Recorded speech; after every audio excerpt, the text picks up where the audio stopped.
పరిశుద్ధ గ్రంథము నుండి పాత నిబంధన గ్రంథము ఆదికాండము 48వ అధ్యాయము.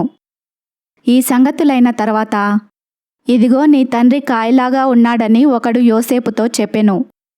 అప్పుడతడు మనష్షే ఎఫ్రాయిములు అను తన 2 కుమారులను వెంటబెట్టుకొని పోగా, ఇదిగో నీ కుమారుడైన యోసేపు నీ యొద్దకు వచ్చుచున్నాడని యాకోబునకు తెలుపబడెను. అంతటా ఇశ్రాయేలు బలము తెచ్చుకొని తన మంచము మీద కూర్చుండెను. యోసేపును చూచి, కనాను దేశమందలి లూజులో సర్వశక్తిగల దేవుడు నాకు కనబడి నన్ను ఆశీర్వదించి, ఇదిగో నీకు సంతానాభివృద్ధి పొందించి నిన్ను విస్తరింపజేసి నీవు జనముల సమూహమగునట్లు చేసి, నీ తర్వాత నీ సంతానమునకు ఈ దేశమును నిత్య స్వాస్థ్యముగా ఇచ్చేదనని సెలవిచ్చెను. ఇదిగో నేను ఐగుప్తునకు నీ యొద్దకు రాకమునుపు ఐగుప్తు దేశములో నీకు పుట్టిన నీ 2 కుమారులు నా బిడ్డలే. రూబేను షిమ్యోనుల వలె ఎఫ్రాయిము మనష్షే నా బిడ్డలై ఉందురు. వారి తర్వాత నీవు కనిన సంతానము నీదే. వారు తమ సహోదరుల స్వాస్థ్యమును బట్టి వారి పేర్ల చొప్పున పిలువబడుదురు. పద్దనరాము నుండి నేను వచ్చుచున్నప్పుడు ఎఫ్రాతాకు ఇంక కొంత దూరమున నుండగా మార్గమున రాహేలు కనాను దేశములో నా ఎదుట మృతి పొందెను. అక్కడ బెత్లెహేమను ఎఫ్రాతా మార్గమున నేను ఆమెను పాతిపెట్టితెనని యోసేపుతో చెప్పెను.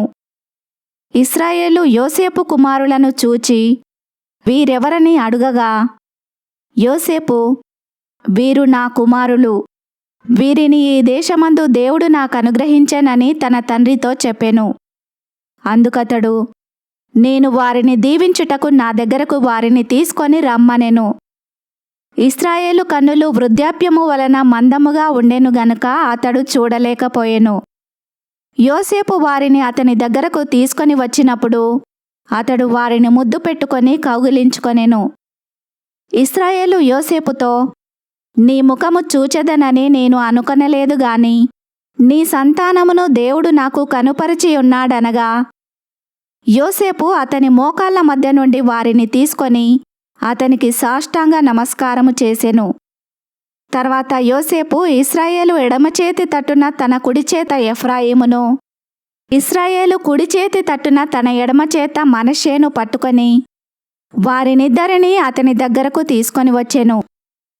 మనష్షే పెద్దవాడైనందున ఇశ్రాయేలు తన చేతులను యుక్తిగా చాచి చిన్నవాడైన ఎఫ్రాయిము తల మీద తన కుడి చేతిని, మనష్షే తల మీద తన ఎడమ చేతిని ఉంచెను.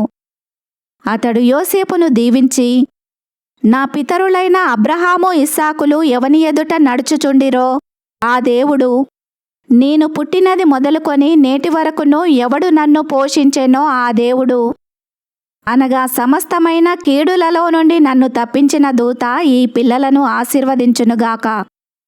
నా పేరును అబ్రహాము ఇస్సాకులను నా పితరుల పేరును వారికి పెట్టబడునుగాక.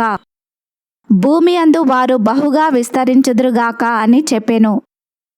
యోసేపు ఎఫ్రాయిము తల మీద తన తండ్రి కుడిచేయి పెట్టుట చూచినప్పుడు అది అతనికిష్టము కాకపోయెను గనుక అతడు మనష్షే తల మీద పెట్టించవలనని తన తండ్రి చెయ్యి ఎఫ్రాయిము తల మీద నుండి ఎత్తి, నా తండ్రి అట్లు కాదు, ఇతడే పెద్దవాడు, నీ కుడి చెయ్యి ఇతని తల మీద పెట్టుమని చెప్పెను.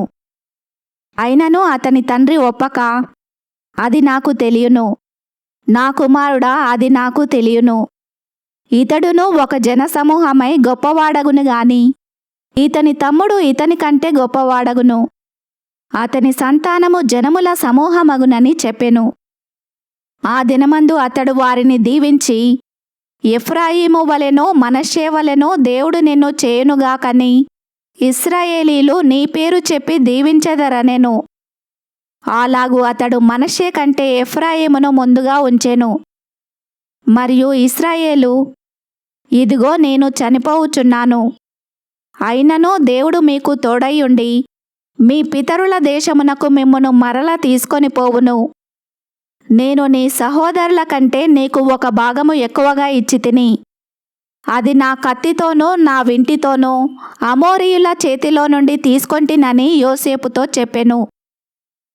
ఈ వాక్యమును విన్న మిమ్ములందరినీ దేవుడు దీవించునుగాక. ఆమెన్.